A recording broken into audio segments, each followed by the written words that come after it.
Des chevaliers sans chevaux, des lapins tueurs, des Français coquins, des nymphomanes, des sorciers, des policiers, tout ça dans un Moyen-Âge putride. Bienvenue chez Emic. Aujourd'hui, on fait claquer les noix de coco avec le Blu-ray de Sacré Graal. What makes you think she's a witch? Well, she turned me into a newt.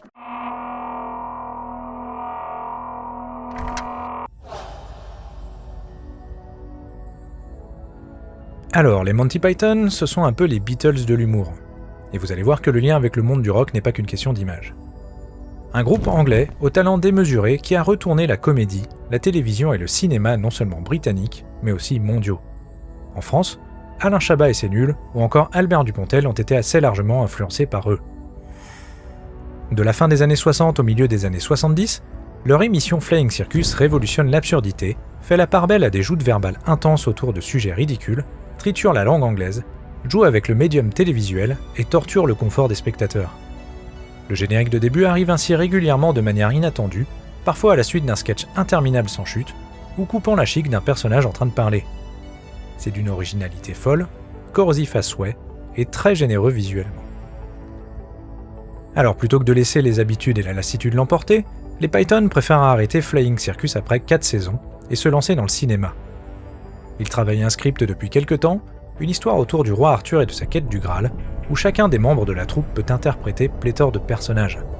C'est un classique chez eux, ils se refilent les rôles, peu importe le sexe, l'âge ou la condition physique. Et c'est là que le monde du rock revient au galop. Pour financer le film, les Python reçoivent l'aide de plusieurs légendes de l'époque, de Led Zeppelin à Pink Floyd, en passant par Elton John. Dans les années 70, les taxes sont si élevées en Angleterre que les plus riches sont sévèrement touchés. Et les plus riches, ce sont les rockstars.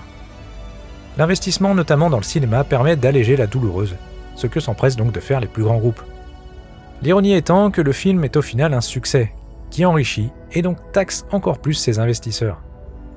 Et pour parfaire le lien précédemment établi avec les Beatles, c'est littéralement l'un d'eux, George Harrison, qui participe grandement au financement du film suivant des humoristes, La vie de Brian.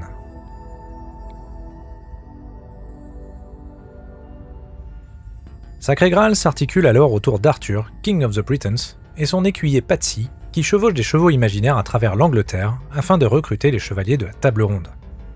Le son des sabots est recréé avec des moitiés de noix de coco frappées l'une contre l'autre.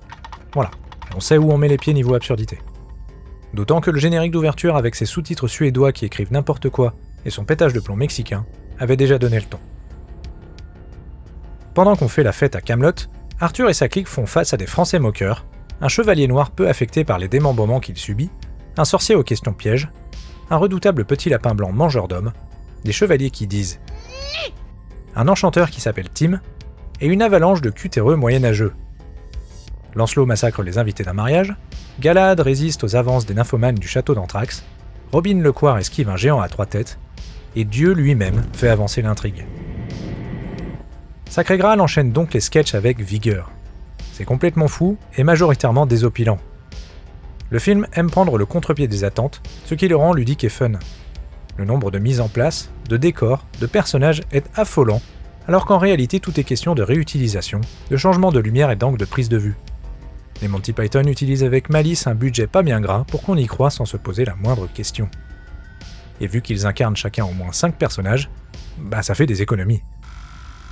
Inspirés par le côté palpable des films historiques italiens de Pier Paolo Pasolini, ils mettent en scène un Moyen-Âge pauvre, boueux, crasseux, obscurantiste et envahi par la mort.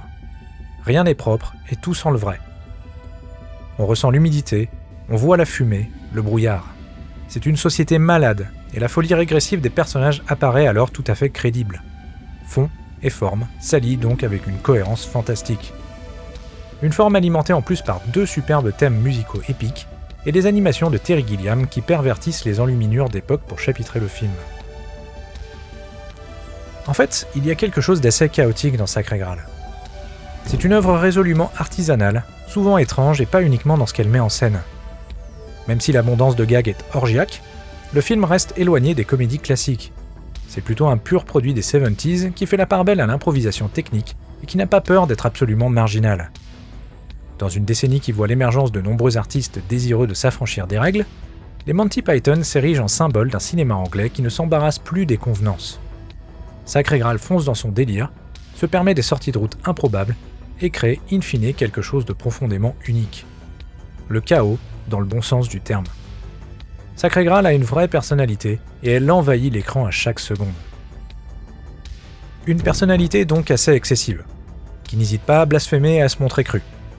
Ce qui ne plut qu'à moitié aux États-Unis, où le film se retrouve charcuté lors de sa première diffusion télé.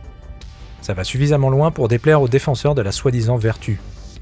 Et un film anglais qui gêne les censeurs manipulateurs américains des années 70, c'est plutôt une qualité. Sacré Graal trouve alors sa voie auprès d'un public, disons, plus alternatif, et connaît finalement un joli succès de l'autre côté de l'Atlantique. En Angleterre, c'est évidemment un carton, et en France, il frôle les 2 millions d'entrées et se place joliment dans le top 20 de 1975, entre les derniers Delon et Ventura.